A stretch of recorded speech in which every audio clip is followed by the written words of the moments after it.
Sabi nila, ang pagiging isang housewife daw, walang natatanggap na sweldo yan.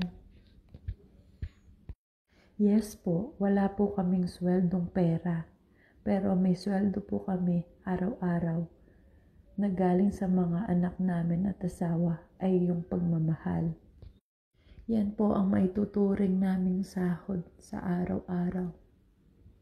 Kaya naman ako, napaka-bless ko sa aking pamilya dahil araw-araw nilang pinaparamdam sa akin kung gaano nila ako kamahal. Kaya naman, ginagawa ko lahat para sa kanila. Minsan din, ang pagiging isang ina, nakakapagod din.